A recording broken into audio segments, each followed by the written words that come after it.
ఏది ఇల్లంతా ప్రశాంతంగా ఉండనే ఉండదు, ఎప్పుడు ఏదో ఒకటి ఉంటుంది. అరేంజ్ చేయలేవా బీరువాలో పెట్టి లోపల? నేను కూడా చదువుదామని అనుకున్నాక లోపల చూడు మొత్తం చీరలే ఉన్నాయి. అన్ని చీరలు అవసరమా? నా ఒక్కదాన్నే కాదు, మా అమ్మ, మా నాన్న, మా మమ్మీ అన్ని చీరలు ఉన్నాయి దాంట్లోనే. నీకు ఒకవేళ చీరలు కట్టుకోవాలని లేకపోతే దాన్ని డ్రెస్ లాగానే చేయించవచ్చు కదా. అవి పాత కాలం డ్రెస్ లాగా సెట్ కావు. అవన్నీ అమ్మేద్దాము, మంచిగా డబ్బులు వస్తాయి, దాంతో నీకు నచ్చిన డ్రెస్సులు కొనుక్కో. ఏంటి పట్టు చీరలు అమ్మొచ్చా? Karnan sari centre, KPHB road number 4 Remedy hospital లైన్లో సుబ్బయ్య గారి హోటల్ ఎదురుగా. తప్పకుండా ఈ వీడియోని షేర్ చేయండి, ఎందుకంటే చాలా మందికి హెల్ప్ అవుతుంది. మన ఇంట్లో ఎన్నో పాత చినిగిన పట్టు చీరలు ఉంటాయి కదా, జరీ ఇంకా సిల్వర్తో ఉన్నదైతే మంచి వాల్యూ వస్తుంది. ఇక కాపర్ అంటే వాల్యూ ఉండదు.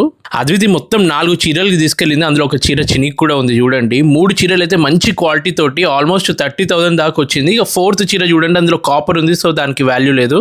వీళ్ళ దగ్గర డోర్ స్టెప్ పికప్ ఫెసిలిటీ కూడా ఉంది. ఇక డబ్బులు వచ్చాయిగా, కొత్త చీర కొనడానికి రెడీ అయిపోయింది. మీ ఫ్రెండ్స్ అండ్ ఫ్యామిలీ మెంబర్స్కి యూజ్ అవుతుంది, షేర్ చేయండి.